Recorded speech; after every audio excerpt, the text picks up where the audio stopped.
Hollywood shows knights charging blindly into battle, but the truth was far more calculated. Medieval knights weren't just heavily armored brutes. They were elite tactical units trained to fight with precision. Their secret weapon? The lance, a devastating polearm that required years of specialized training to wield effectively on horseback. But even this fearsome weapon had critical limitations that most medieval movies get completely wrong. Medieval movies love showing knights charging straight into enemy lines like unstoppable tanks. You've seen it, armored figures plowing through foot soldiers without a care. The problem?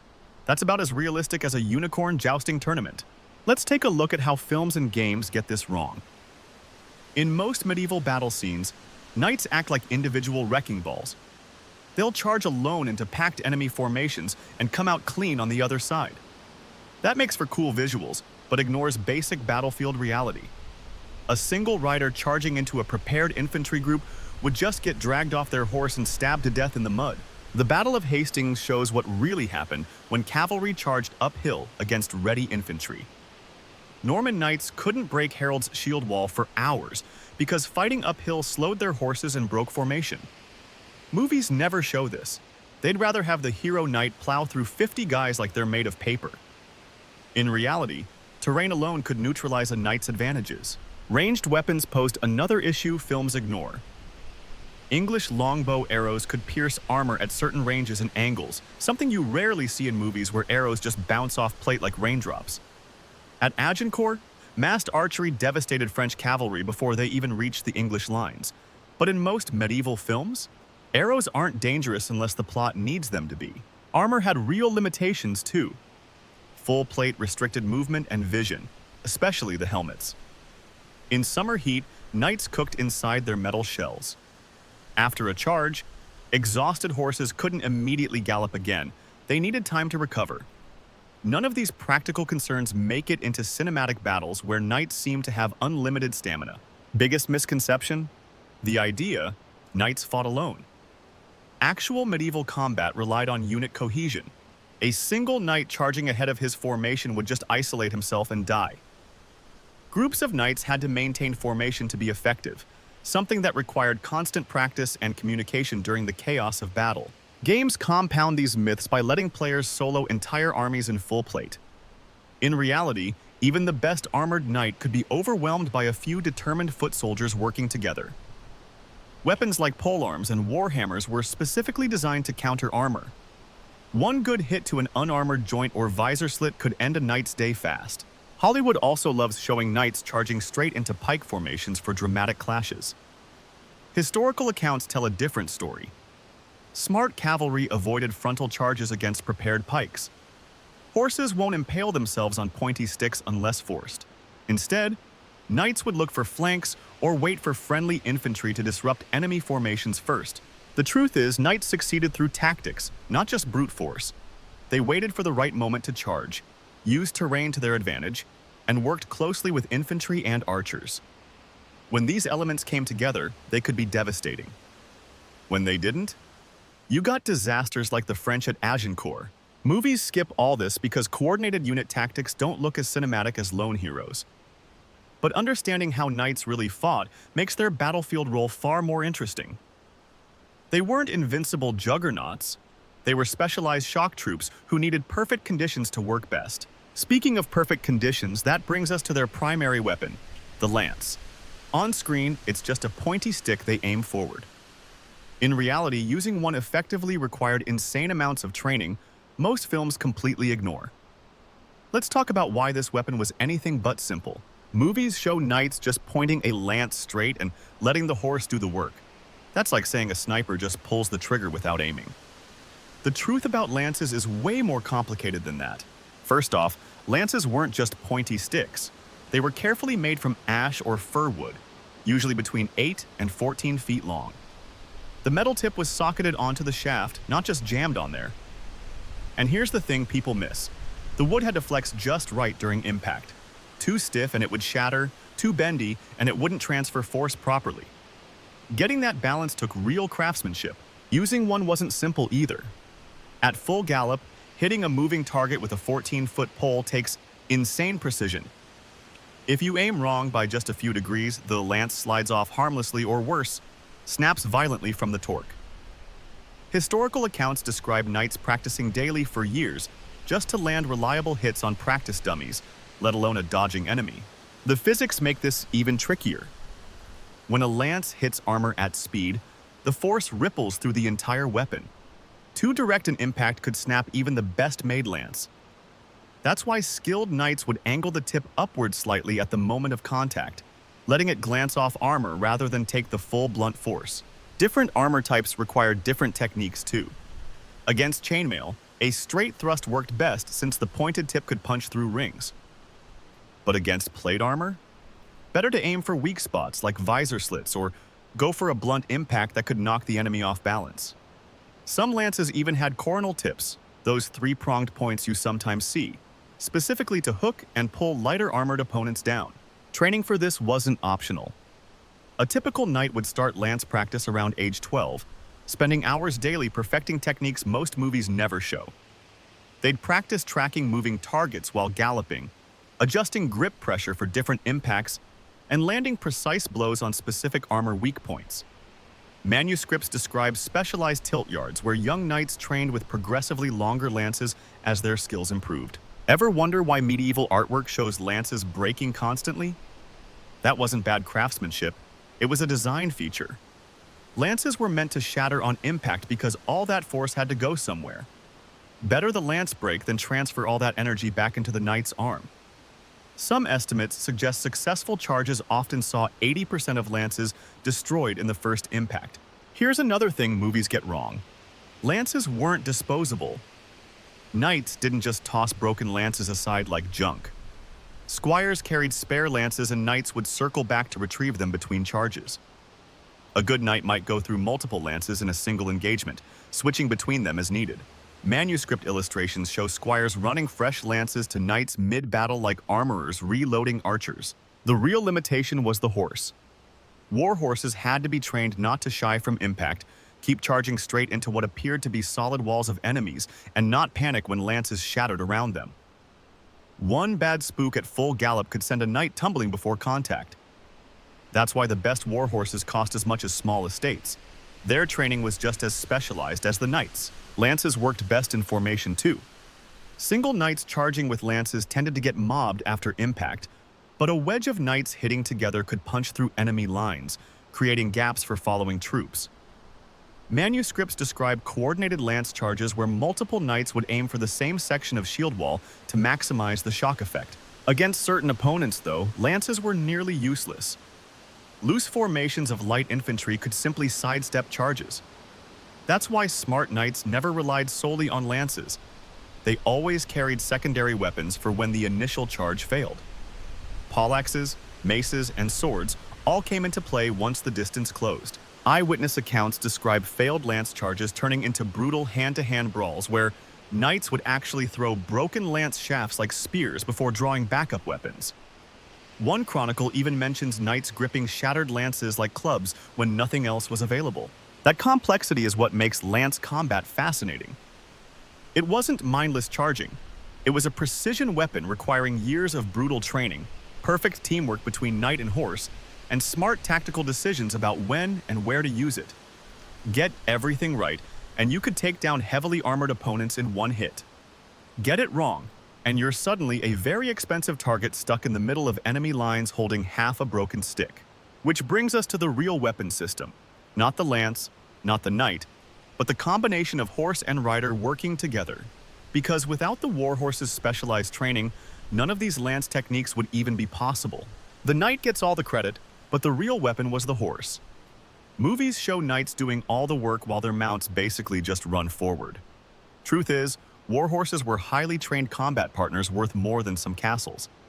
A knight without his horse was just a heavily armored man stuck in the mud. War horses weren't random farm animals. Breeds like destriers and coursers were specially selected for battle. Destriers were the heavyweight champions, strong enough to carry armored knights at full gallop without slowing down. Coursers were lighter and faster, better for quick strikes. Some war horses could cost as much as a small village, and for good reason. Their training took years and involved skills no normal horse would ever need. Training started young, just like with knights. Foals selected for war would begin basic obedience training before they could even carry weight.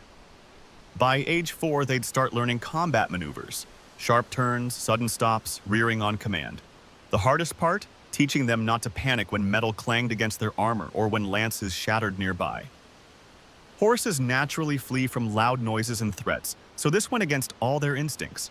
They used gradual exposure training, first getting used to wearing armor, then hearing metal clangs while armored, then feeling gentle lance taps against their barding. Over months, they'd work up to full combat simulations with riders in full armor. Some accounts describe training fields where squires would bang weapons together while young war horses practiced maneuvers nearby. The goal was creating a horse that stayed calm when arrows whizzed past and swords clashed overhead. Horse armor was surprisingly sophisticated. Not just metal plates slapped on randomly, barding had to protect vital areas without restricting movement. Common pieces included the chawn front, head armor, pétrole, chest plate, and crupper, rear protection. The best barding used articulated plates that moved with the horse's body. Some even had padded linings to absorb impact. War horses needed this protection because enemy soldiers absolutely targeted them. Kill the horse, and the knight becomes an easy target. The coordination between knight and horse was more complex than movies show. Lances weren't just held straight. Knights adjusted angle and grip based on terrain and target. Horses had to compensate for these shifts while maintaining perfect speed and direction. At full gallop, even small movements change balance dramatically. Reenactors have found it takes hundreds of hours just to learn basic controlled charges without dropping the lance. War horses also had to handle chaotic battle conditions. Unlike tournament jousting with clean lanes, battlefield charges meant plowing through uneven ground littered with bodies and broken weapons.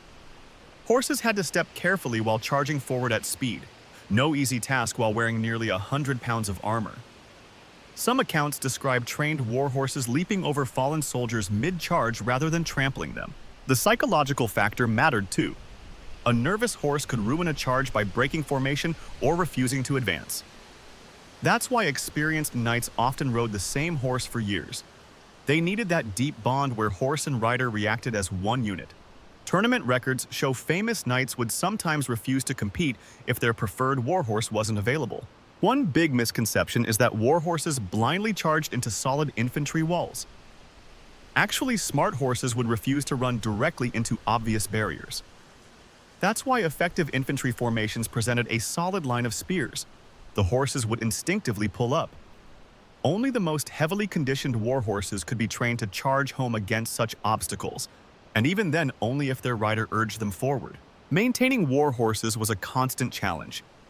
They required specialized feed to stay combat ready. About 20 pounds of grain daily plus high-quality hay.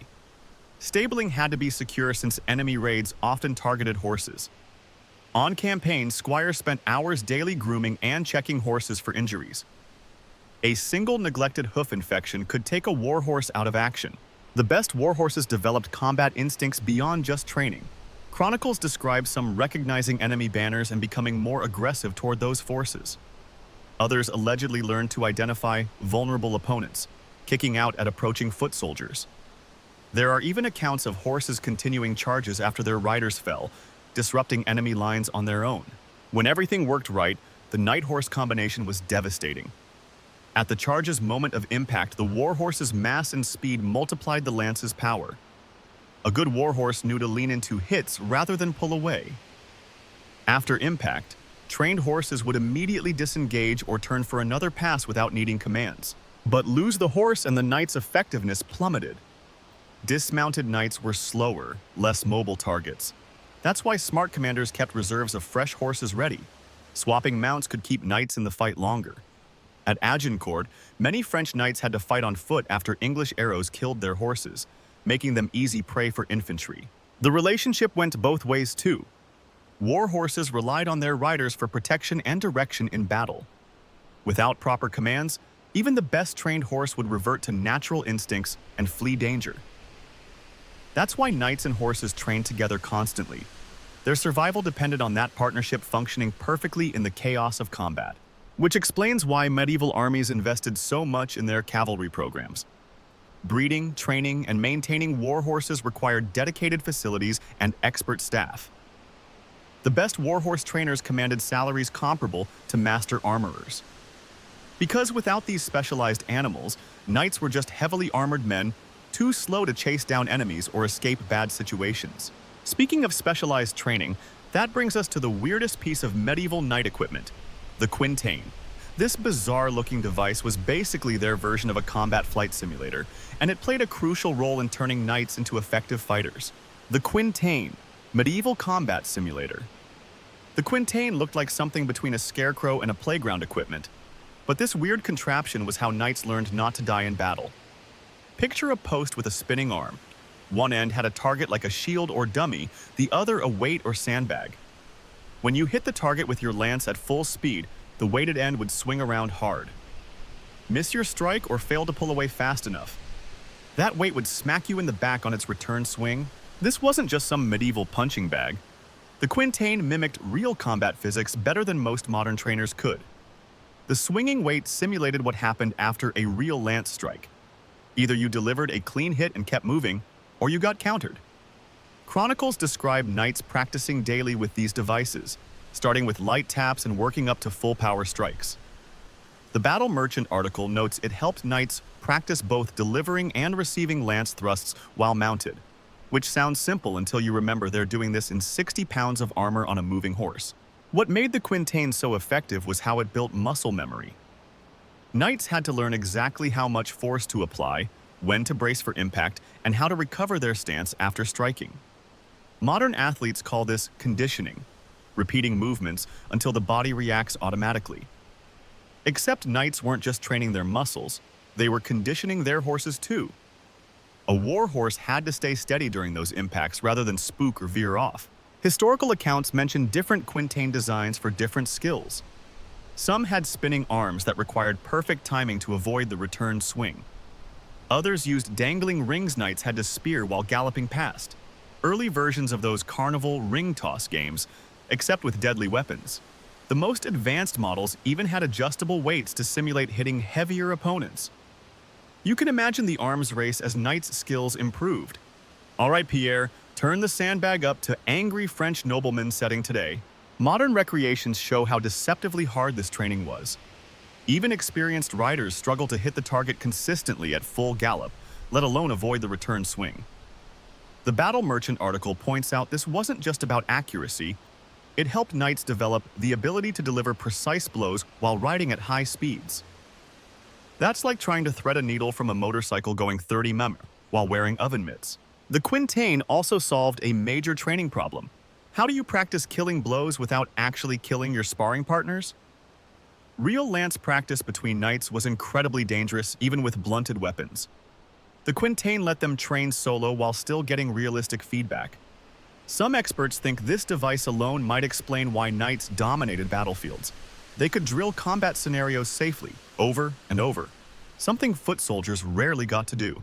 Interestingly, the quintain prepared knights for failures too. That swinging weight punished sloppy technique, teaching them to recover quickly when strikes went wrong. In battle, a failed lance charge often meant suddenly fighting at close quarters. The quintain's design forced knights to maintain balance and control after impact, as the Battle Merchant article notes, which was crucial when switching to secondary weapons mid-combat. Records from noble households show how systematic this training was. Young knights progressed through increasingly difficult quintain exercises, almost like belt levels in martial arts today. They'd start walking their horses past stationary targets, then work up to full-speed charges against moving ones. Some manners kept scoreboards tracking knights' hit rates, creating the medieval equivalent of batting averages. The device also helped knights learn their lance's breaking points.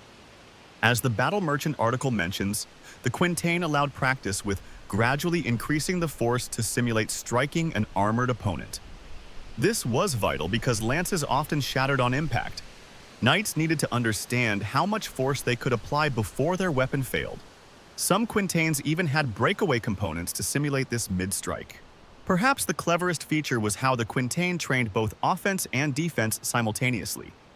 That returning weight forced knights to either dodge or deflect it, skills that translated directly to avoiding counterattacks. Manuscript illustrations show some quintains with multiple arms, requiring complex maneuvering after the initial strike. Think of it as medieval combo training. Hit the first target, then immediately deal with the consequence. Modern military trainers still study the quintain's effectiveness. The concept of repetitive graduated stress training mirrors how special forces prepare today. Researchers note that unlike static target practice, the quintain provided dynamic feedback that better simulated real combat unpredictability. That swinging weight didn't follow set patterns, just like real enemies. All this training had one ultimate purpose: unit cohesion. While individual knights practiced with quintains, they'd eventually join group drills where timing mattered most. A perfectly executed cavalry charge required every knight hitting their mark at the same instant. Even one mistimed strike could create gaps in the formation. That's why knights rarely fought alone. Their deadliest attacks depended on synchronized movements, drilled endlessly on the practice field. When we see medieval paintings of elaborate tournaments, we're actually looking at advanced military exercises in disguise. The Battle Merchant article notes these events served as a controlled environment for knights to practice and demonstrate their lance skills. Those colorful jousting matches were essentially live fire tests of quintain-honed abilities. A knight who could consistently hit small shield targets at full tilt stood a much better chance of landing fatal blows in battle. This explains why the quintain remained in use for centuries despite seeming like such a simple device. It efficiently solved multiple training problems at once, developing accuracy, building strength, conditioning horses, and teaching combat recovery. While swords and armor evolved significantly over time, the basic quintain design stayed remarkably consistent because the physics of lance combat didn't change. All this practice created an interesting paradox. On one hand, knights trained ruthlessly to make their charges unstoppable. On the other, they knew from quintain failures how vulnerable a single knight could be if isolated. That understanding is why they developed such sophisticated group tactics, the subject we'll explore next.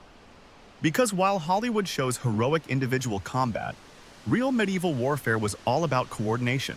The idea of a lone knight charging into battle makes for great movie scenes, but it's pure fantasy. Real medieval combat required knights to fight as coordinated units. Individual knights were vulnerable, too easy to surround or drag from their horses. What made them effective was precisely timed teamwork that amplified their impact far beyond what any single warrior could achieve. Typical knightly units operated in close formations, often riding knee-to-knee during charges. This wasn't just for show. Tight formations concentrated their striking power. A single charging knight could be dodged or deflected. 10 knights hitting the same spot simultaneously could smash through shield walls. Historical records describe Frankish knight formations during the Crusades, maintaining such perfect alignment that Muslim chroniclers compared them to moving walls of steel. Coordination between knights took constant practice. They drilled formations for hours, learning to match speeds and maintain spacing. The goal was having multiple lances strike nearly simultaneously against a small section of enemy lines. Well-trained units could hit with enough concentrated force to break formations that would stop individual charges cold. Manuscripts describe knights practicing turns and halts in unison until their movements became second nature. Communication in battle was crucial but challenging. Without radios, knights relied on visual signals and pre-arranged commands. Standards and banners helped units maintain orientation. Horn calls coordinated attacks, with different sequences signaling when to charge, wheel, or withdraw. Some accounts mention knights using distinctive crests or shield designs so allies could recognize them amid the chaos. Even voice commands worked at close range. Full-face helms had surprisingly good acoustics for hearing shouted orders. The psychological effect of coordinated charges shouldn't be underestimated. A line of armored knights moving as one created terror that often broke enemy morale before contact. Sources describe infantry formations crumbling at the sight of an advancing knightly wedge, even when they outnumbered the cavalry. This fear factor was deliberate. Knights would sometimes parade before battles specifically to intimidate opponents. Foot soldiers had tactics to counter lone knights, but massed cavalry presented different problems. Against a single rider, infantry could swarm from all sides. Against a tight formation, they faced an unbroken line of lances with no safe angles of approach. Well-drilled knightly units could also execute complex maneuvers mid-charge, like suddenly splitting to encircle enemies or wheeling to strike flanks. These tactics required such precision that some commanders kept their knights training together for years before major campaigns. Equipment standardization helped unit cohesion too. Knights in the same retinue often carried similar lances so their reach and striking power matched. This let them reliably coordinate attack ranges. Some lords issued identical armor decorations so their men could quickly spot allies in melees. These might seem like small details, but in the chaos of battle, uniform equipment prevented friendly fire incidents. The reality of medieval combat made solitary action suicidal. A dismounted knight was slow-moving. An isolated rider was vulnerable to hooks dragging him from the saddle. Even the best armor couldn't stop determined foot soldiers working together. Group tactics mitigated these risks. While some knights engaged, others could cover flanks or rescue fallen comrades. Accounts of the 100 Years' War describe knightly units forming defensive circles around unhorsed companions until squires brought fresh mounts. Terrain often dictated unit sizes. Open fields allowed large formations, while broken ground required smaller, more flexible groups. Smart commanders adapted their knightly deployments accordingly, using massed charges on plains but breaking into squadrons for forest or urban fighting. Muslim chroniclers noted how Crusader knights adjusted their formations when switching between desert battles and mountain passes. Modern tests with armored reenactors demonstrate why solo charges failed. A single rider has trouble maintaining speed through uneven ground while aiming a lance. Multiple riders create momentum that helps push through obstacles. Historical accounts support this. Most successful charges involved dozens or hundreds of knights acting together. Failed ones often saw riders strung out in disorder. The economics of medieval warfare also discouraged lone combat. Training and equipping knights was expensive. Sending them piecemeal into battle wasted that investment. Smart lords preserved their heavy cavalry by using concentrated force at decisive moments. Records show careful nobles keeping reserves of fresh knights to exploit breakthroughs rather than committing everyone at once. Interestingly, battle accounts rarely name individual knights for their prowess in melees. Praise goes to entire units that held formation or executed flanking maneuvers perfectly. This reflects medieval warfare's reality. Glory went to leaders who coordinated effectively, not necessarily those who fought most fiercely. The Black Prince won acclaim at Poitiers for his knights' disciplined response to French charges, not individual heroics. Terrain often determined whether knightly coordination succeeded. What looked like solid ground might conceal deadly mud patches. The perfect charge required knowing the land as much as fighting skill. Which brings us to how the very earth beneath their horses could become knights' worst enemy. Knights looked unstoppable on open plains, but throw in some mud and suddenly you've got a very expensive problem. The perfect battlefield for knights was flat, dry ground with no obstacles, the kind of terrain where they could build up speed and hit with full force. But medieval Europe didn't come with neatly manicured battlefields. More often than not, knights had to deal with rain-soaked fields, hidden ditches, and ground that turned treacherous under hoof. At Agincourt, the French learned this the hard way. Their heavily armored knights got stuck in mud so deep, some drowned in their own helmets. The ground had been churned up by earlier movements and soaked by rain, creating a quagmire that slowed charges to a crawl. English archers didn't even need their famous longbows at first. They just picked off immobilized knights struggling through the muck. This wasn't some fluke occurrence either. Medieval battles frequently happened after rains because that's when armies could find each other on the move. Robert the Bruce used terrain even more cleverly at Bannockburn. He positioned his forces between rivers and marshes, forcing the English knights into narrow approaches where they couldn't form proper charges. The marshy ground broke up their formations, making them easy targets for Scottish spearmen. Some English knights actually got pushed into bogs by their own rear ranks, a messy way to go for Europe's elite warriors. Even small terrain features could wreak havoc. A single hidden ditch could snap a warhorse's leg mid-charge. At Hastings, the Norman knights struggled uphill against Harold's shield wall on terrain that favored the defenders. The slopes slowed their horses and made coordinated attacks nearly impossible. William only won when some of Harold's troops broke formation to chase retreating Normans. On level ground, they might have held. Knights developed adaptations for bad terrain, but these came with trade-offs. Some rode lighter horses in wooded areas, sacrificing armor protection for mobility. Others dismounted entirely, fighting on foot like at Crécy, where the French knights eventually had to abandon their horses and slog forward in armor. This wasn't ideal.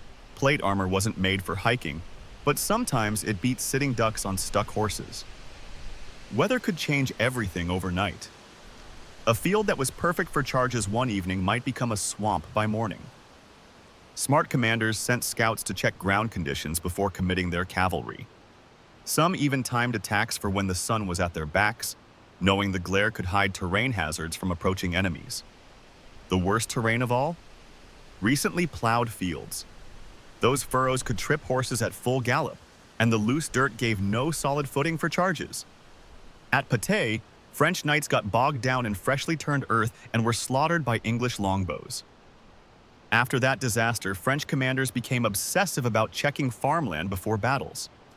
River crossings presented another nightmare scenario. Getting armored knights across required fords or bridges, places that became deadly bottlenecks under enemy fire. At the Battle of the Golden Spurs, French knights got trapped on a narrow bridge and were systematically picked off by Flemish infantry. After that, most armies built temporary bridges well behind their lines to allow retreat options. Forests might seem like good cover, but they were cavalry killers. Low branches could knock riders right off their horses, and dense undergrowth made formations impossible. The Teutonic Knights learned this painfully at Grunwald when their charges got broken up by trees, and they were overwhelmed by lighter Lithuanian cavalry that knew the woods better. Even something as simple as tall grass could cause problems. At Nicopolis, French knights charged blindly through a field of chest-high grass only to find Ottoman stakes and trenches hidden beneath. Their horses impaled themselves before they even saw the obstacles. After that, scouts started testing ground with poles before letting knights advance. The ground itself could become a weapon in clever hands. Welsh longbowmen would sometimes dig hidden pits along likely charge routes, then cover them with light brush. Scottish forces used similar tricks, creating pots, hidden holes just big enough to trap a horse's leg. These weren't deep enough to kill, but they'd snap limbs and throw riders at the worst possible moment. Seasoned knights learned to read terrain like chessboards. They looked for subtle rises that could provide charging advantage, avoided suspiciously flat areas that might conceal ditches, and watched for telltale signs of soft ground like certain grasses or standing water. Some commanders even had servants test soil firmness by jumping on it before committing their cavalry. All this explains why medieval battles often involved days of maneuvering before fighting. Both sides wanted to draw the enemy onto favorable ground. The French at Agincourt could have waited for drier conditions, but political pressure forced them to attack when the English wanted. That decision cost them thousands of knights in an afternoon. Modern tests with armored reenactors show just how much terrain mattered. Even slight slopes reduce charge speeds dramatically when you're carrying heavy armor. Mud that seems passable at a walk becomes impossible at gallop speeds, and wet ground that supports individual riders will collapse under the concentrated weight of a knightly formation. The takeaway? Knights weren't invincible war machines. They were highly specialized tools that only worked in specific conditions. Put them on the right ground, and they could smash through nearly anything. But let the terrain work against them, and suddenly you've got very expensive targets floundering in the mud. Which brings us to another myth, the idea that arrows just bounced off plate armor. The truth about arrows versus knights is more complicated, and it explains why massed archery could stop even the best heavy cavalry. Hollywood loves showing arrows bouncing off knights' armor like raindrops, but the reality was more complicated. A fully armored knight in quality plate had good protection. The smooth, angled surfaces could deflect arrows that didn't hit square. But armor had weak points at joints, vision slits, and where pieces overlapped. Tests with replica armor show what really happened. At long range, arrows often glanced off plate or got stopped by chainmail underneath. But closer than about 50 yards, even the best armor could be penetrated by heavy war arrows with needlepoint tips. The Battle of Agincourt demonstrated this. French knights at close range took arrows through visor slits and armpits despite expensive armor. Armor quality varied massively. Rich knights had custom-fitted steel plates hardened through repeated heating and hammering. Poorer knights might wear older, ill-fitting harness with thin spots. The design also mattered. Rounded surfaces deflected better than flat ones, and some later armors had special ridges to reinforce vulnerable areas. Archers didn't need to kill knights outright to be effective. An arrow to the thigh might not penetrate deeply, but the pain could make a knight drop his guard. Horses were even more vulnerable. Armor couldn't cover their whole bodies without making them immobile. That's why smart archers often shot high first to hit riders, then low to hit mounts. The real danger came from volume of fire. A single longbowman could loose 10 to 12 arrows per minute in combat. With hundreds or thousands of archers, that meant thousands of arrows in the air constantly. Even if only 1 in 100 found a weak spot, those numbers added up fast. Accounts from Crécy describe French knights looking like pincushions after multiple volleys. Knights developed counters to arrow storms. They learned to angle their bodies to present the best defended surfaces. Some carried larger shields when expecting heavy archery, despite the extra weight. Tactically, smart commanders would try to close distance quickly or use terrain for cover rather than stand under fire. Arrow wounds tell an interesting story. Examination of medieval battle casualties shows most lethal hits came from unlucky angles, arrows slipping upward under helmets into throats, or downward between breastplate and tassets into groins. The deadliest wounds tended to be where armor flexed during movement, creating temporary gaps. Flight arrows, light, long range, versus bodkins, short, heavy armor piercers, presented different threats. Most archers carried both for different situations. Flight arrows could harass at distance, while bodkins were for close work against armor. Weather affected arrows too. Rain made bowstrings less powerful, and wet feathers reduced accuracy. Some battles saw knights deliberately waiting for showers before attacking archer positions. Wind was another factor. Strong crosswinds could scatter volleys and reduce their concentrated impact. Psychologically, the whistle of incoming arrows had an effect beyond physical damage. Even arrows that bounced created unnerving noise and impacts. Horses especially could panic from the constant pinging on armor. Some accounts describe disciplined knightly units breaking formation because their mounts became uncontrollable under sustained archery. Armor development responded to the arrow threat. Early plate got thicker in vulnerable zones. Some designers added extra lames, overlapping plates, to protect joints better. The famous Maximilian-style armor with its fluted surfaces wasn't just for show. Those ridges helped deflect missiles. Not all arrows were equal either. The English longbow's heavy draw weight gave it more punch than most continental bows. But even they struggled against the best armor at anything but point-blank range. Crossbows could hit harder but with much slower rates of fire. Knights had to balance protection versus mobility. Full plate offered great arrow protection but was exhausting to wear. Many chose lighter armor for battles expecting lots of archery, accepting higher risk for better endurance. This especially applied to their horses. Too much barding and the animals tired quickly. Piercing armor wasn't the only way arrows hurt knights. Even stopped arrows could bruise terribly through armor. Medieval medical texts describe knights incapacitated by what we'd now call internal bleeding from arrows that didn't technically penetrate.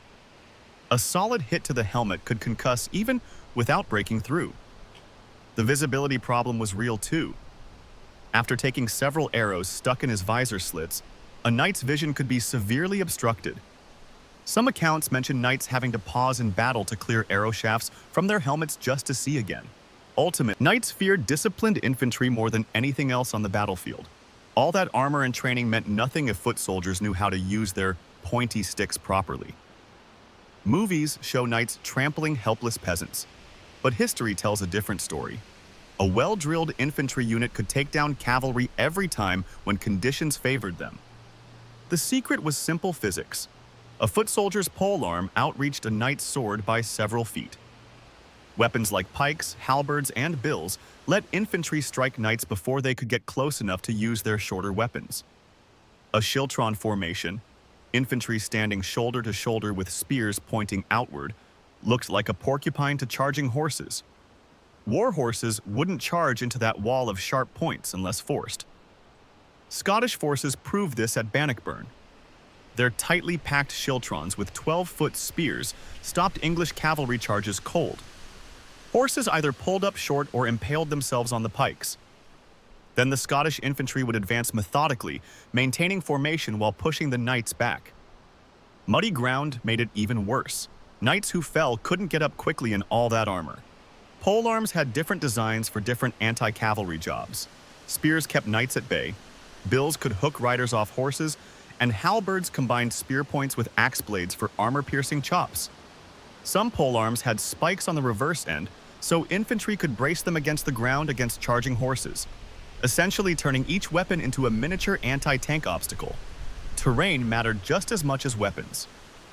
Foot soldiers sought uneven ground where cavalry couldn't form proper charges. At Agincourt, French knights struggled uphill through mud against English archers and men-at-arms. The slopes slowed their horses while the muddy ground trapped them for infantry to swarm. English billhook-wielding infantry dragged knights down by aiming for joints in their armor or unprotected horse flanks. Discipline separated effective infantry from easy targets. Untrained militia would often break formation when cavalry charged, making them easy prey.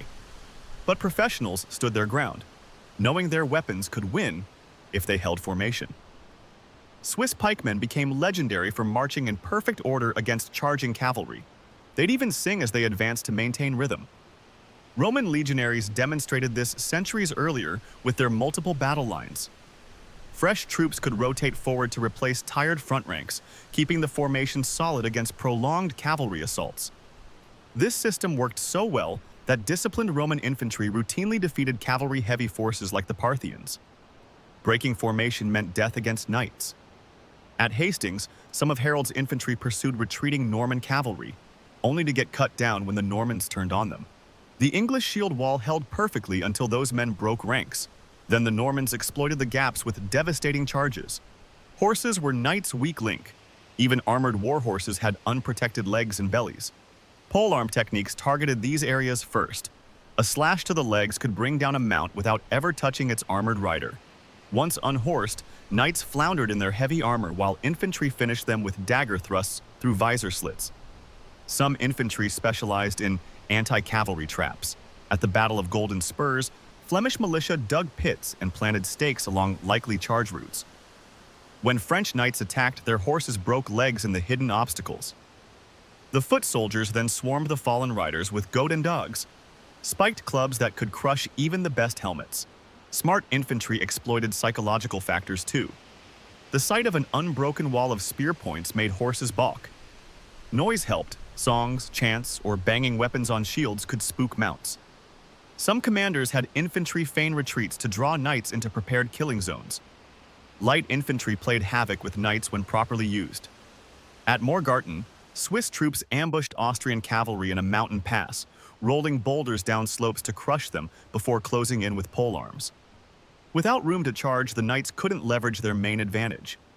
Archers and infantry often teamed up defensively. Archers would weaken approaching cavalry with arrows, while the spear wall prevented any survivors from reaching them.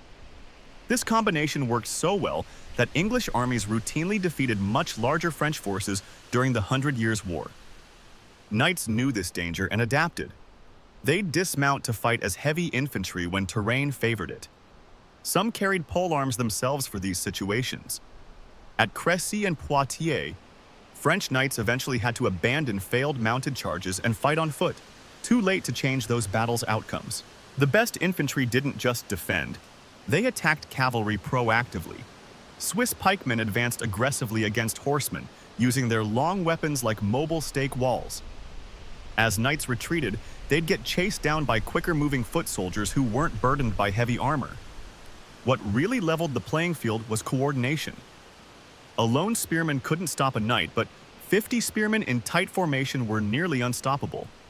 When multiple units supported each other with overlapping fields of fire and mutual protection, cavalry charges became suicide missions.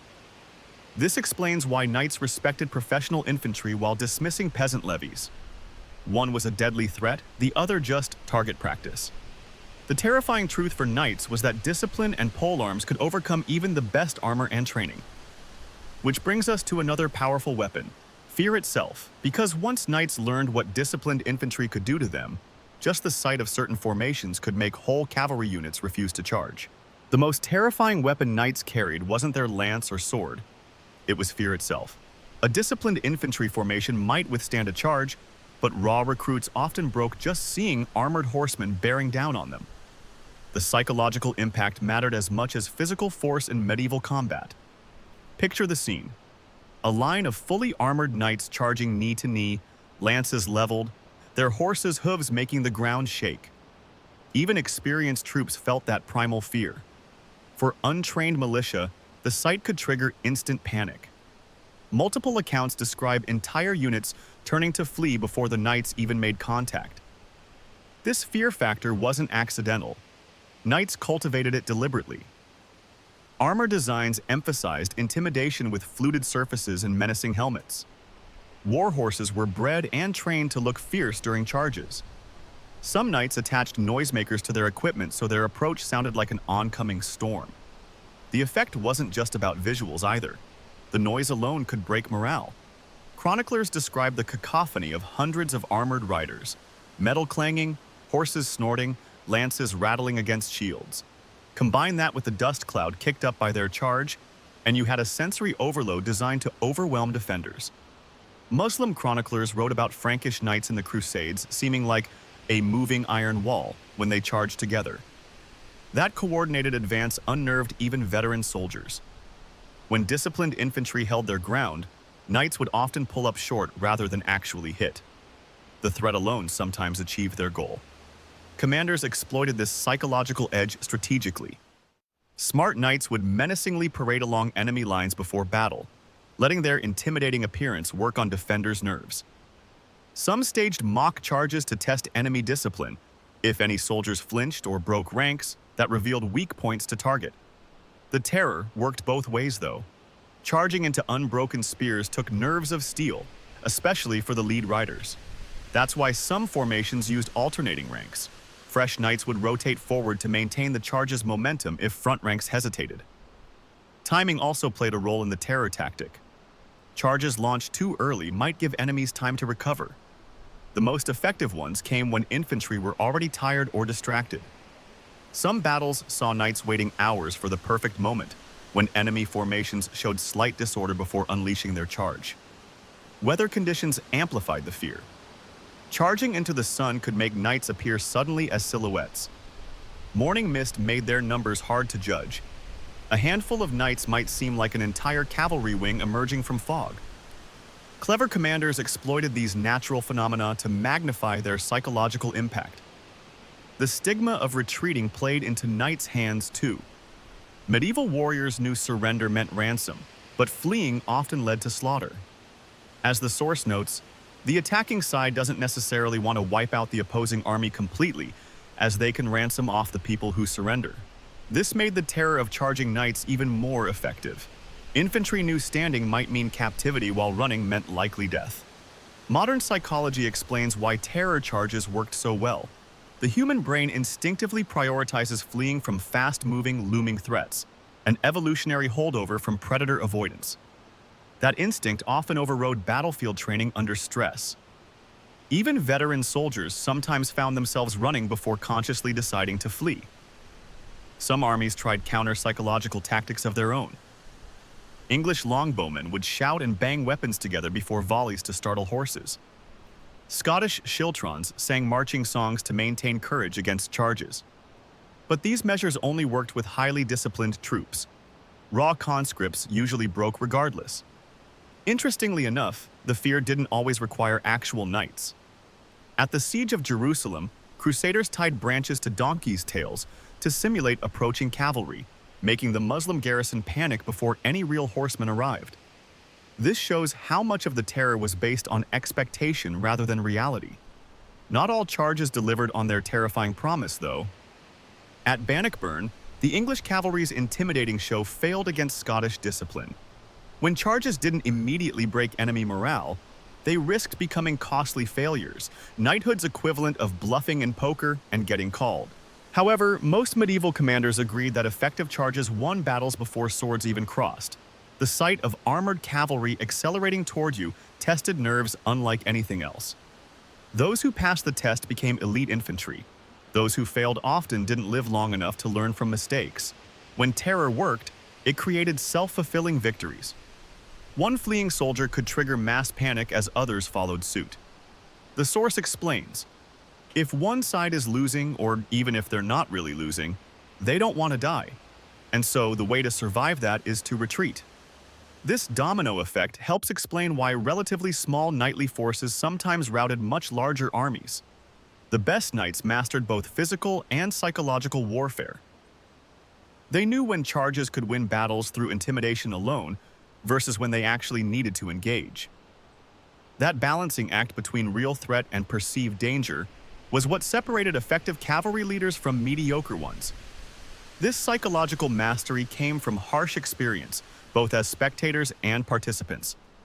Tournament jousting gave knights perfect training grounds to study fear responses firsthand. The tournaments appeared purely physical, but their real lessons were far deeper. Tournaments looked like games, but they were serious training for knights. The jousting events you see in movies weren't just for show. They were combat practice disguised as entertainment. When two knights charged each other with lances, they were rehearsing skills that could save their lives in battle. The basic joust followed simple rules. Two armored knights on horseback would charge toward each other down a barrier called the tilt. Each tried to strike the opponent with their lance while avoiding the same. Points were scored for hits to different body areas, with the highest marks for unseating the other rider. The equipment was specialized too. Tournament lances had blunted tips and often broke on impact to reduce injuries. Helmets had thicker face protection than battle gear since they'd take repeated hits. What made this useful for real combat? First, it trained accuracy at speed. Hitting a small target like another knight's shield while galloping took serious practice. The article, Knights on the Battlefield, Tactics and Strategies of Medieval Combat, explains that the techniques practiced in jousting tournaments were directly transferable to real-life battlefield situations. That muscle memory from hundreds of practice runs made lance strikes more reliable in war. Second, jousting built stamina for battle conditions. A full tournament day could involve multiple jousts in heavy armor under summer sun. Knights who could maintain focus and precision through that exhaustion would perform better in real fights. Some tournaments even mimicked battlefield conditions by having jousts over rough ground or through obstacle courses. The psychological training mattered too. Facing another armored rider charging straight at you taught knights to control their fear. That experience helped them keep cool when charging infantry formations in battle. Tournament veterans knew how to focus on their target despite distractions, a skill that translated directly to picking targets during chaotic melees. Jousting also taught knights how to fall safely. Getting knocked off a galloping horse in armor could be deadly if you didn't know how to land. Tournament practice gave knights experience tucking and rolling to minimize injuries. This saved lives in battle when lances or polearms unhorsed them. The dangers were real, though. Even with safety measures, tournaments saw plenty of injuries and occasional deaths. Lances could splinter dangerously, horses might collide, and falls could still break bones. Some historical accounts describe knights being impaled through visor slits or crushed under their horses. But this risk was considered worthwhile because the training value outweighed the dangers. Different tournament styles prepared knights for different combat scenarios. Some jousts used sharp lances and full battle armor for realism. Others had multiple riders charging at once to simulate battlefield chaos. Team events taught coordination between knights who might fight together in war. The variety ensured well-rounded preparation. The article notes that jousting enhanced a knight's ability to engage in single combat and mounted warfare. This shows in historical accounts of battles where tournament veterans often outperformed less experienced knights. Their refined lance technique and horse control gave them an edge in cavalry engagements. Tournaments also served as combat testing grounds. New armor designs got tried out under jousting impacts before being trusted in battle. Young knights proved their skills before being given battlefield commands. Even war horses were evaluated based on tournament performance. Those that panicked during charges weren't trusted in combat. The social aspect had military value too. Knights from different regions could observe each other's techniques and equipment. This helped them prepare for facing diverse opponents in war. Some tournaments even featured mock battles between teams representing different countries or fighting styles. Jousting injuries provided useful lessons. A knight who took a bad hit to his left side might add extra armor there. Another whose lance kept missing might adjust his grip or stance. These small refinements added up to better battlefield performance over a knight's career. The training wasn't just for offense either. Defensive skills like shield positioning and dodging translated directly to combat. A knight good at deflecting lance strikes in tournaments would be better at blocking sword blows in battle. Some manuals even showed jousting techniques adapted for battlefield spear combat. Interestingly, the skills worked both ways. Battle experience also improved tournament performance. Knights returning from campaigns often dominated jousting events because they'd applied their training in real fights. This created a cycle where tournaments and battles reinforced each other's lessons. The payoff was clear when you compare tournament stars to untrained knights in historical accounts. At battles like Crécy and Agincourt, the French knights who'd spent years jousting generally outperformed their less experienced allies, despite the overall defeats. Their individual skill was often noted even in losing efforts. This explains why kingdoms invested so much in tournaments despite the risks. They were essentially military exercises that paid for themselves through spectator fees. A region with regular tournaments produced better knights without the king having to fund expensive training programs. The transition from tournament to battlefield wasn't perfect, though. Some knights became too focused on single combat and struggled with unit tactics. Others treated early battles like tournaments by chasing personal glory over objectives. Smart commanders learned to balance tournament skills with discipline. When the charge failed and knights had to fight dismounted, their tournament experience still helped. The balance and footwork from jousting translated to sword combat. Knights who could stay upright after a violent impact often kept their footing in infantry melees too. All this shows why jousting remained popular despite changing warfare. Even as gunpowder weapons appeared, the core skills of mounted combat still mattered. The tournaments adapted too. Some added pistol shooting courses alongside traditional events. The real lesson is that medieval knights treated training as seriously as modern soldiers do. Their games were carefully designed to build combat skills while testing equipment and tactics. What looked like entertainment was actually essential preparation for the chaos of battle, which explains how knights adapted when their classic charge tactics didn't work. Because even the best training couldn't guarantee perfect battlefield conditions every time, when a knight's charge failed, and it happened more often than movies show, they didn't just give up.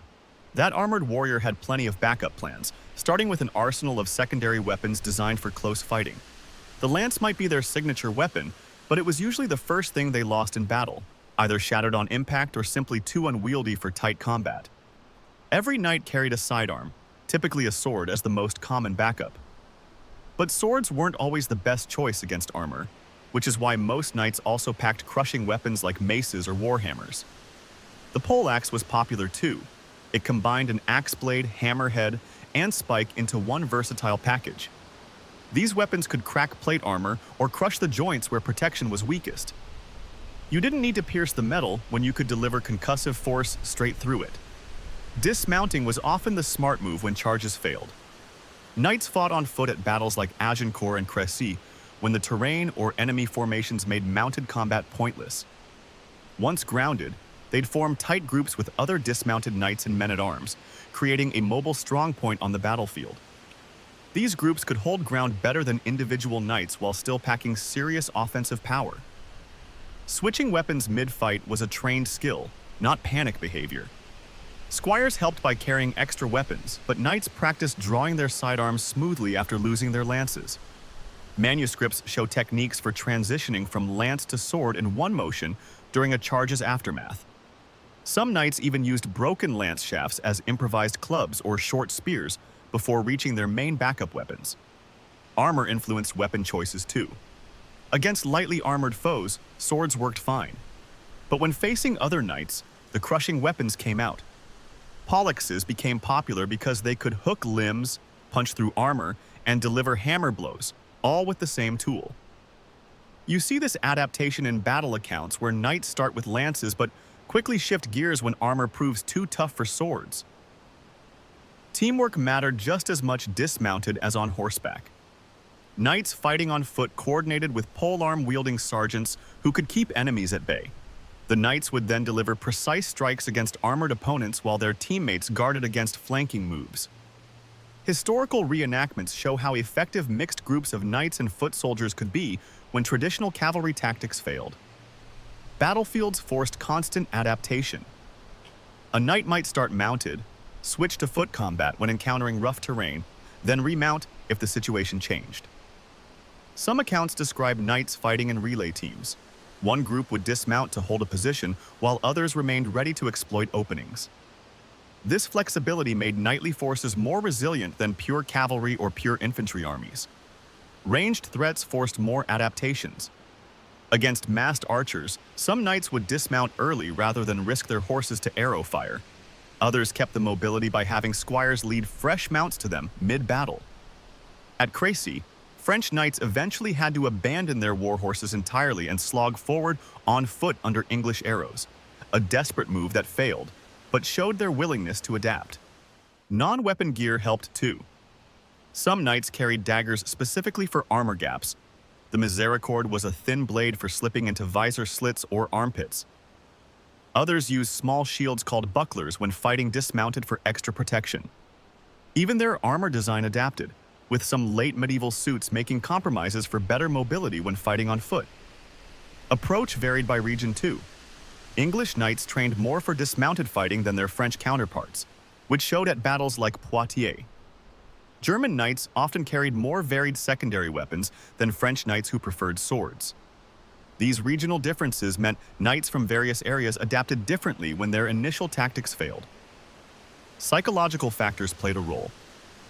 Some knights refused to dismount because it felt like surrendering their elite status. Others misjudged when to adapt, like the French at Agincourt, who kept trying cavalry charges long after they'd clearly failed. Smart commanders balanced knightly pride with practical needs, sometimes ordering dismounting before combat to avoid the stigma of seeming to retreat from a failed charge. Modern tests show how effective these adaptations were. Armored reenactors can successfully transition from mounted to foot combat in under a minute when practiced. Mixed groups of dismounted knights and infantry consistently outperform pure cavalry or pure infantry in simulated medieval battles.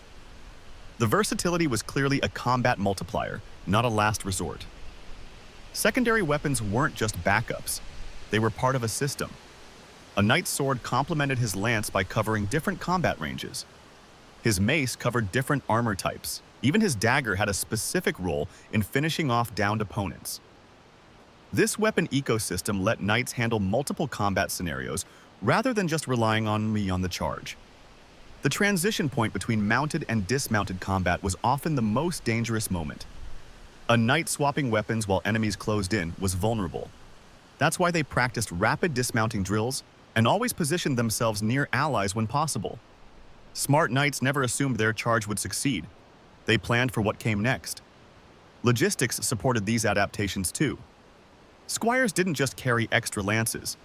They brought multiple secondary weapons and helped knights swap gear mid-battle. Some wealthier knights even kept spare suits of lighter armor available if they anticipated foot combat. The best-equipped forces could adapt their entire loadout to the battle's needs. This versatility explains why knights remained effective for centuries despite changing warfare. They weren't just cavalry, they were heavily armored soldiers who could fight multiple ways. When the famous charge worked, it was devastating. When it didn't, they had other options. That adaptability, more than any single weapon or tactic, was the real source of their battlefield dominance. Which brings us to how knights fought each other in elite duels. Because when two armored warriors clashed, all those secondary weapons and close combat skills got their toughest test. When two knights fought each other in battle, it looked nothing like the movies or even tournaments. The fancy jousting with pretty broken lances and set rules went out the window. Real knight versus knight combat was brutal, messy, and often decided by who knew the most dirty tricks. First thing to know, armor made sword fights completely different. Most films show knights swinging swords wildly, but that's not how it worked. Against full plate armor, slashing was nearly useless unless you hit an unarmored spot. The real techniques involved half-swording, gripping the blade with one hand to use the sword more like a short spear or hammer. You'd aim for armor gaps at the joints, visor slits, or the armpits. Historical fight manuals show techniques that look more like wrestling than fancy swordplay. The weapons changed too. In single combat, knights often reached for their anti-armor tools first. Maces, warhammers, and poleaxes worked better against plate than swords did. The poleaxe was especially nasty. It could hook limbs to throw opponents off balance, punch through armor with its spike, or deliver crushing blows with the hammer side. Some knights carried specialized daggers just for slipping into armor gaps when they got an opponent pinned. Positioning mattered more than strength. In armor weighing 50+ pounds, you couldn't dance around forever. Smart knights would close distance quickly and use their weight to force opponents off balance. Once someone went down in full armor, getting up took time and effort, plenty of opportunity for finishing strikes. Manuscripts show techniques where knights would trap weapons with their own, then shove or trip the enemy while they were immobilized. Footwork adapted to the armor's limitations. You couldn't make quick sidesteps in plate, so movements were more deliberate. Knights would turn their bodies to present the best armored angles while keeping their footing solid. The goal wasn't fancy dodging, it was deflecting blows to armored areas while lining up your own counterstrike. Terrain affected these fights too. A knight who went down on muddy ground was in serious trouble, since standing back up in armor on a slippery surface was nearly impossible. Some accounts describe knights fighting near slopes or obstacles because they knew it could give an advantage if they forced the enemy to fight uphill. Psychology played a role as well. Two equally skilled and equipped knights often fought cautiously because any mistake could be fatal. Some would try intimidation first, shouting, aggressive posturing, anything to make the opponent hesitate. The Hollywood idea of chivalrous banter during fights is mostly myth. Real combat was too exhausting for chatty exchanges. Breathing was a challenge fighters dealt with constantly. Full helms restricted airflow, and the physical exertion used up oxygen fast. Smart knights, wards, would pace themselves and look for moments when their opponent was catching breath to press the attack. Some may have deliberately fought with slightly loose helmet fittings to get more air, trading protection for endurance. The armor itself became a chess piece in these fights. Knights would target weak points they spotted on an enemy's harness, maybe a dent from a previous battle or a strap that looked loose. Some would feint high to draw the opponent's guard up, then strike low where the armor might be weaker from riding wear. We have accounts of famous single combats that show these principles. At the Battle of Barnet in 1471, two knights were seen fighting for nearly an hour before one found an opening to knock the other down and finish him with a dagger. That endurance wasn't unusual. Armor made fights last longer unless someone got lucky early. Ending a fight cleanly against armor was tough. Many knightly duels ended with one fighter pinned helplessly rather than killed outright. That's where the specialized daggers came in.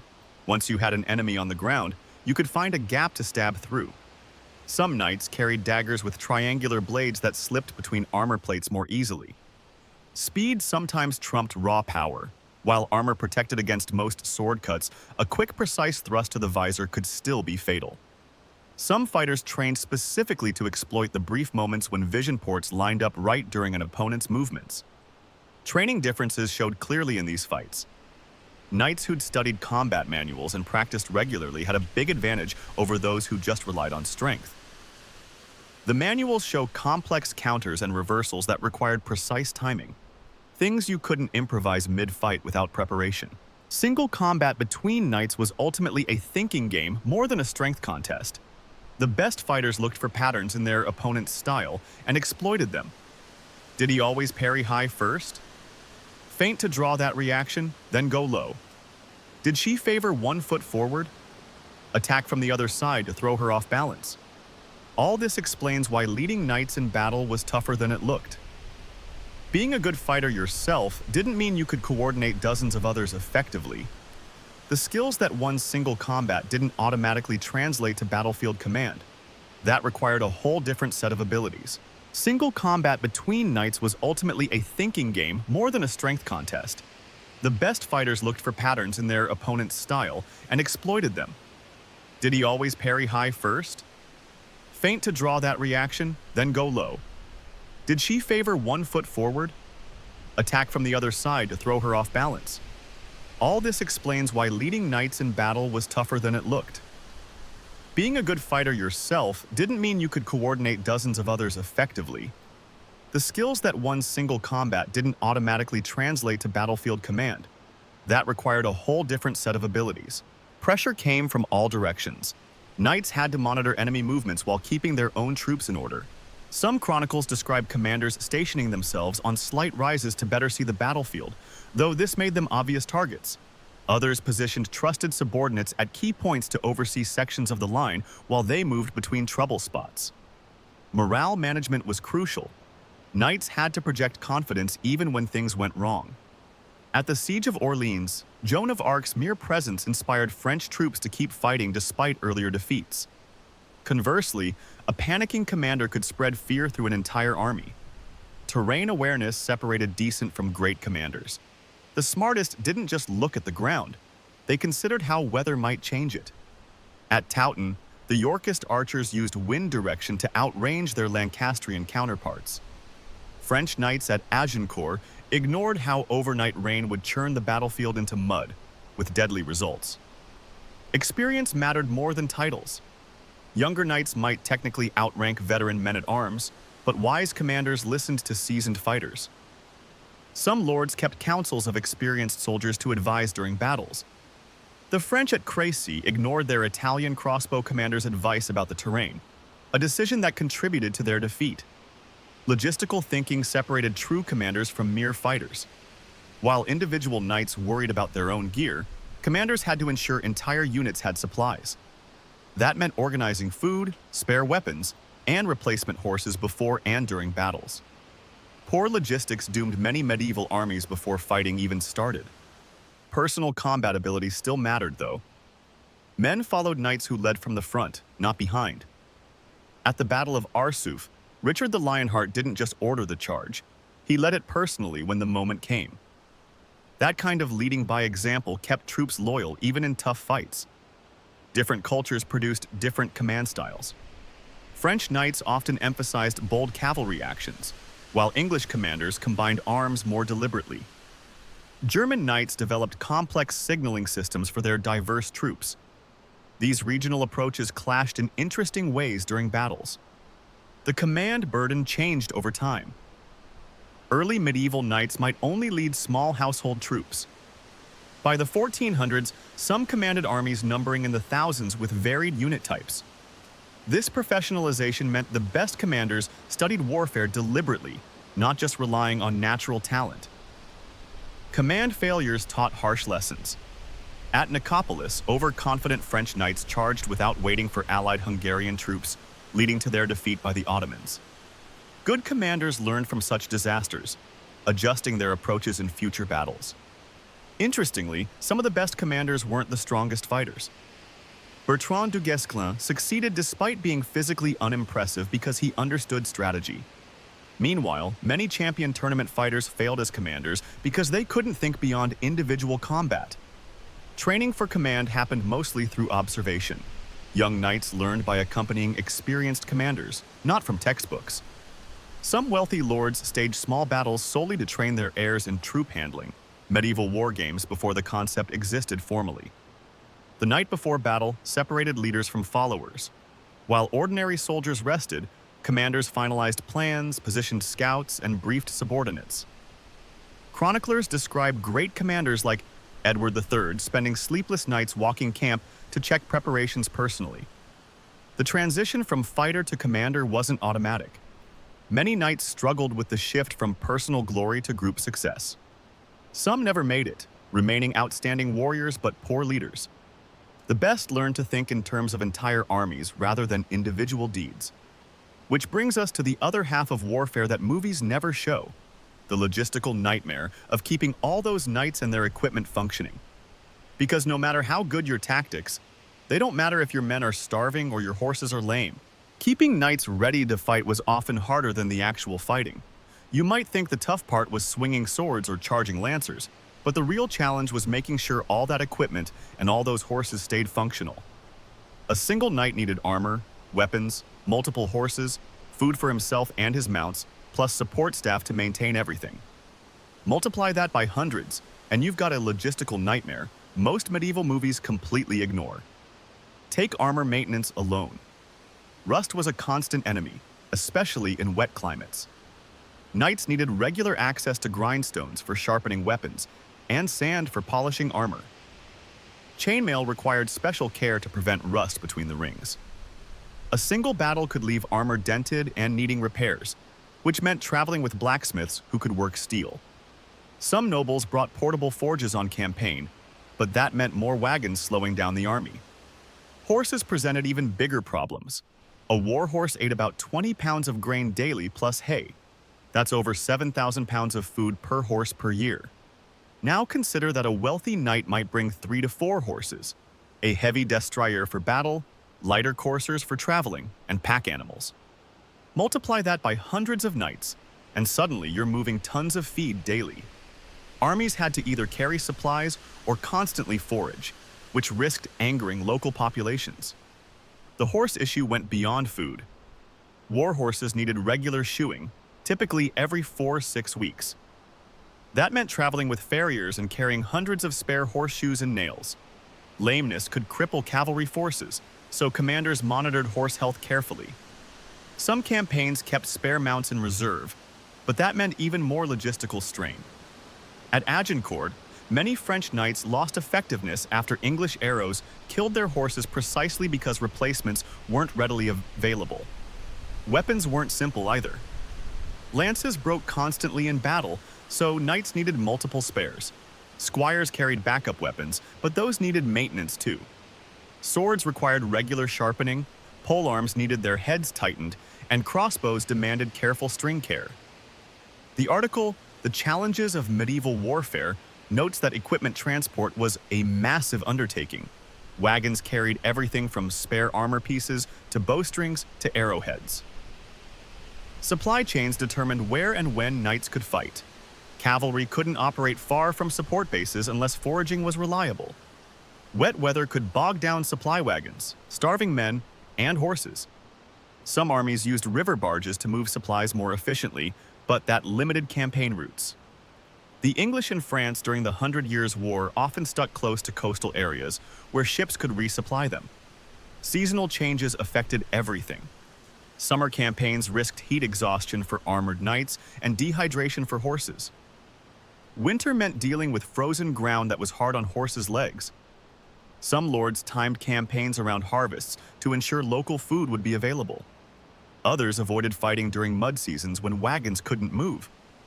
The logistical realities often dictated strategy more than grand tactical plans. Battlefield effectiveness depended on this unseen support system. Freshly fed horses could charge harder. Well-maintained armor protected better. Sharp weapons made knights more lethal, but all that required constant behind-the-scenes work from squires, smiths, and servants. When supplies failed, even elite knights became ineffective. Hungry men on lame horses wearing damaged armor don't win battles. Interestingly, knights themselves often overlooked logistics until it bit them. Young nobles focused on glory might ignore supply concerns, only to find their forces starving later. Smart commanders kept close watch on logistics, sometimes delaying battles until supply lines were secure. The difference showed in campaigns like Edward III's Crecy invasion, where careful preparation overcame numerical disadvantages. Smaller forces sometimes had logistical advantages. A raiding party of a dozen knights could live off the land more easily than an army. This explains why medieval warfare featured so many small-scale actions between major battles. Skirmishes and raids required less support while still achieving objectives. Some commanders deliberately kept forces mobile and light to reduce supply needs. The cost of maintaining knights helps explain their declining importance. As warfare expanded in scale, supporting heavy cavalry became prohibitively expensive. Gunpowder weapons required less logistical support relative to their battlefield impact. Towns and mercenaries could field effective forces without the knightly infrastructure. The very things that made knights powerful, their expensive equipment and training, became liabilities as warfare changed. All this logistical effort happened largely out of sight. Chronicles mention great battles but rarely detail the months of preparation, ensuring those battles could happen. Yet without those supply lines, knights would have been stranded far from home with broken gear and starving horses. The next time you see medieval battle scenes, remember that for every armored warrior on screen, there were dozens of support staff making that moment possible. Which brings us to the dirty secret of medieval warfare. Most combat wasn't those big dramatic battles. The daily reality involved constant small-scale fighting where logistics mattered even more. Because when you're not fighting set-piece battles, keeping your forces supplied becomes an endless challenge with no clear front lines. Hollywood loves showing massive medieval battles, but the truth was far messier. Most medieval warfare happened in small skirmishes you never see in movies. Ambushes, raids, and hit-and-run attacks that didn't make for epic set pieces, but decided campaigns more than pitched battles ever did. Skirmish warfare worked completely differently from field battles. Instead of orderly lines clashing on open ground, these were chaotic fights involving small groups moving through forests, villages, and rough terrain. Small units would bait traps, cut supply lines, or harass larger forces without ever engaging directly. The point wasn't to win decisively, but to weaken enemies gradually while avoiding major risks. A classic skirmish tactic involved feigned retreats. Small groups would attack then run, drawing enemies into ambushes. The Normans used this at Hastings, where their repeated fake withdrawals broke Harold's shield wall piece by piece. Similar tricks happened constantly in lesser-known engagements, just on smaller scales across countrysides rather than grand battlefields. Scouting played a huge role in these small fights. Unlike Hollywood's dramatic charge into the unknown moments, real commanders relied on constant reconnaissance. Small patrols moved ahead of armies, tracking enemy positions and identifying terrain advantages. Knowledge of the landscape, where marshes lurked under innocent-looking grass, which hills offered protection, often mattered more than raw numbers. The Battle of Bannockburn shows skirmishing done right. Robert the Bruce's forces didn't just meet the English head-on. They used weeks of small engagements to maneuver enemies into killing zones. Hidden pits and marshes funneled cavalry charges into prepared Scottish spear formations. What looked like random skirmishes set the stage for the major battle's outcome long before armies clashed. Terrain decided skirmishes more than courage or armor. Forests provided ambush cover. Rivers created bottlenecks for hit-and-run attacks. Villages became death traps where cavalry couldn't maneuver. Smart commanders avoided pitched battles entirely when possible, using the landscape as a weapon instead. Some campaigns featured nothing but months of these small engagements, with each side probing for advantages without ever committing to a decisive fight. Weather and disease often mattered more than tactics too. Film battles show armies fighting fresh until the dramatic end, but real medieval forces deteriorated fast. Wet weather rusted armor and bogged down horses. Summer heat exhausted men in heavy gear. Sickness spread through crowded camps. Many campaigns ended not with glorious charges, but with starving troops too weak to fight after constant skirmishes drained their supplies. Skirmishing also solved medieval warfare's core problem. No one actually wanted big battles. Pitched fights risked everything on one throw of the dice. Small engagements let commanders control risks while steadily weakening enemies. Raiding supply lines forced opponents to either fight at a disadvantage or withdraw. Harassing outposts tied down forces without major casualties. These patient tactics won wars while avoiding the catastrophe of a single bad day on the battlefield. Small unit actions relied on specialized troops Hollywood ignores. Light cavalry scouts, archers who could shoot and move quickly, and local guides who knew the land all played crucial roles. These weren't the plate-armored knights of legend. They were nimble fighters who could appear, strike, and vanish before enemies organized counterattacks. The time pressure of skirmish warfare favored defenders too. Attacking armies couldn't linger indefinitely. They needed quick victories before supplies ran low or diseases spread. Defenders could simply avoid battle, harass invaders with skirmishers, and wait until weather or hunger did the work for them. Many famous conquests actually involved months of this tedious back and forth before any major clashes happened. Medieval accounts downplay skirmishes because they lacked dramatic heroes and clear turning points. But generals knew their value. The best commanders spent more effort maneuvering enemies into bad positions than actually fighting them. What looked like indecisive small fights often predetermined battle outcomes long before armies formally engaged.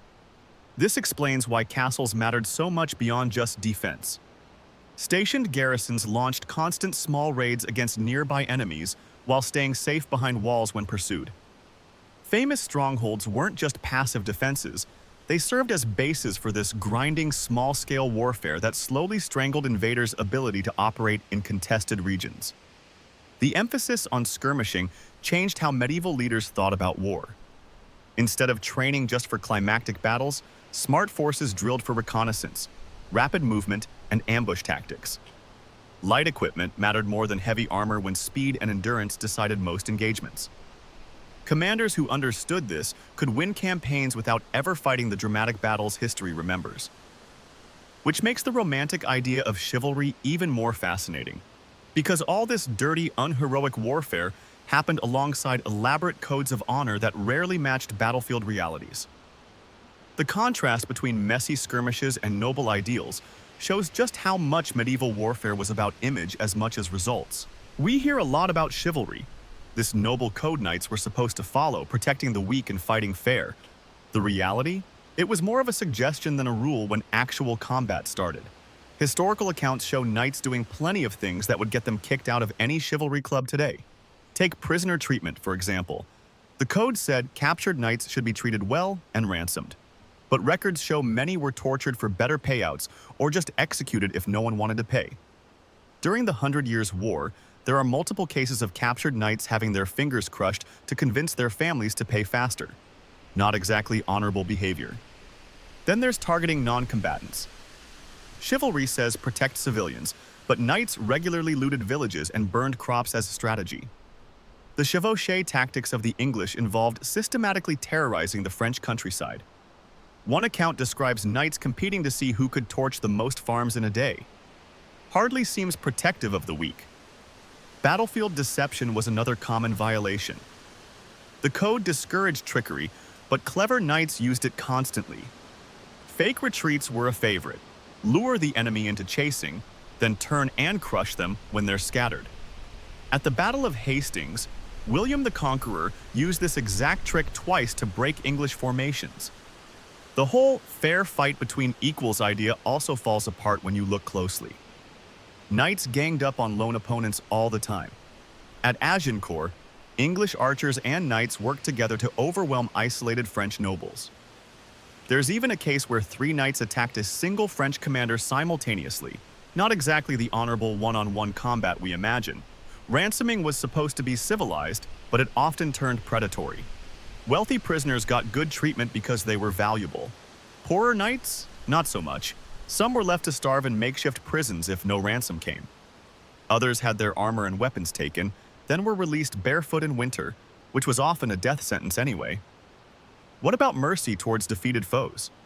Accounts from the Crusades show this was inconsistent at best. After the siege of Jerusalem, victorious Crusader knights slaughtered surrendered Muslim defenders despite promises of safe passage.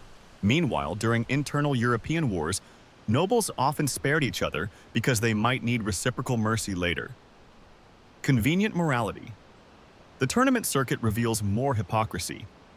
These were supposed to be honorable competitions, but fatalities happened regularly from dirty tricks. One knight was killed when his opponent used a sharpened lance tip hidden under paint. Others bribed squires to sabotage rival armor. Pretty far from fair play. The economic motives behind this are important. Chivalry sounds noble until you realize it mostly protected the knightly class. Peasants didn't get ransoms, they got slaughtered. Towns that couldn't pay protection money got burned. The code essentially created rules for nobles to exploit each other while keeping the lower classes vulnerable. Some knights did try to follow the ideals, but war has a way of stripping away niceties. After days of marching in armor, watching friends die, and facing starvation, even principled knights made brutal choices. Chroniclers note many began campaigns with noble intentions but resorted to cruelty when exhausted and desperate. The most successful commanders understood this duality. They paid lip service to chivalry when useful, but didn't let it hinder tactics. Henry V executed prisoners at Agincourt when outnumbered. The Black Prince ordered villages burned to deny resources to enemies. Both were celebrated as great leaders, not condemned as oath breakers. Modern scholars point out the code evolved as damage control. As knightly brutality became harder to ignore, the church promoted chivalry to curb excesses. It wasn't about morality as much as managing a warrior class that was getting too destructive. The rules focused on noble combatants while conveniently ignoring their treatment of commoners. Perhaps the biggest tell is how differently knights acted in different wars. During internal European conflicts, they often followed conventions. Against foreign foes in the Crusades or border wars, the rules went out the window. Chivalry apparently only applied to people seen as cultural equals. Examination of armor tells another story. Many knights wore concealed daggers designed to exploit combat etiquette. While appearing to fight honorably with swords, they could suddenly stab through armor gaps when grappling. The very equipment shows how surface-level the code often was. Tournament victories demonstrate this gap too. The same knight celebrated for winning a joust might lead raids terrorizing peasants the next week. Society judged these as separate spheres with different standards. Being chivalrous didn't necessarily mean being consistently honorable. In the end, chivalry worked best as a recruitment tool and PR campaign.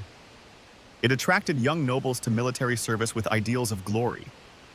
It gave kings moral cover for wars of expansion, but in the mud and blood of actual battles, survival and advantage usually won out over abstract virtues, which explains why knights eventually faded from prominence. As warfare became more professional and less personal, the contradiction between their idealized image and practical behavior became unsustainable. The gap between the chivalric myth and battlefield reality grew too wide to ignore. Knights ruled battlefields for centuries, but their dominance didn't last forever. Several factors combined to make heavy cavalry less effective over time. It wasn't one thing that did them in, it was changes in weapons, tactics, and even how wars were fought that gradually reduced their role. The English longbow was one of the first serious threats to knights.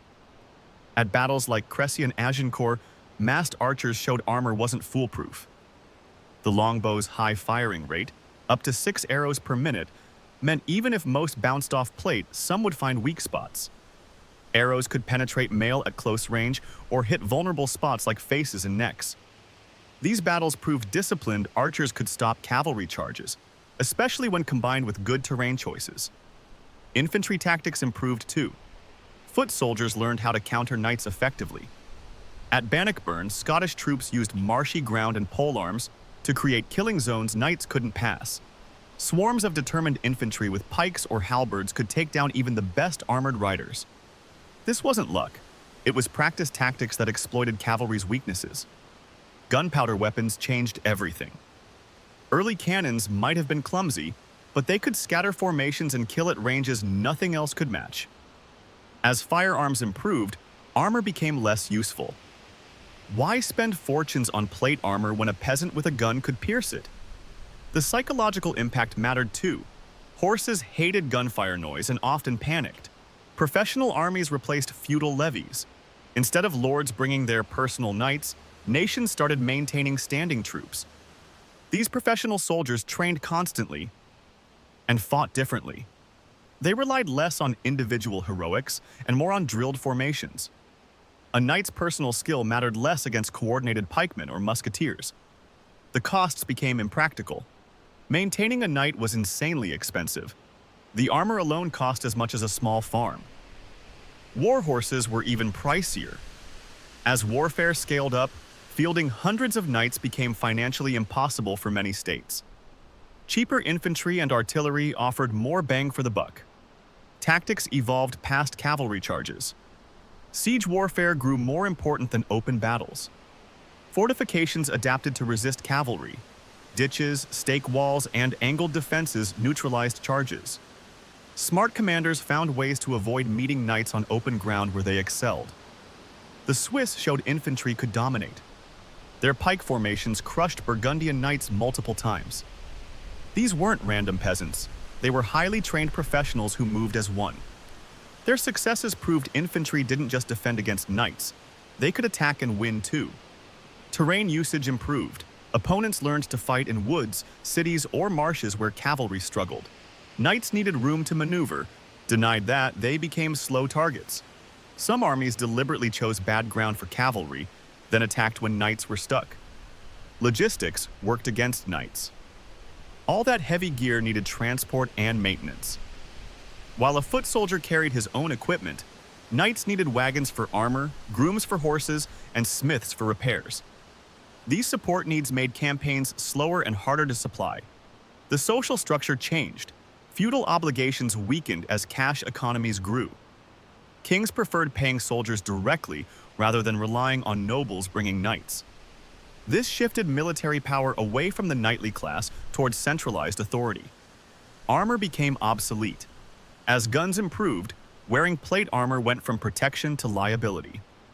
Bullets could penetrate even the best steel, and the weight slowed knights down without offering real safety. By the 1500s, many cavalrymen wore little or no armor. Mobility mattered more. New cavalry types emerged. Light horsemen with pistols or carbines proved more versatile than lance-armed knights. These could skirmish, scout, and harass without needing perfect charge conditions. Heavy cavalry didn't disappear entirely, but its role shrank significantly. The medieval period's end changed warfare. Castles became less important as cannon breached walls. Massed formations replaced individual combat. Professional generals replaced warrior aristocrats. All these factors reduced the knight's battlefield role steadily over time. Some last stands prove the point. The French gendarmes at Pavia, 1525, were perhaps the last true knights, heavy cavalry in full plate. They charged Spanish arquebusiers and were shot to pieces. After that, no sane commander relied solely on armored knights. Economics finished what technology started.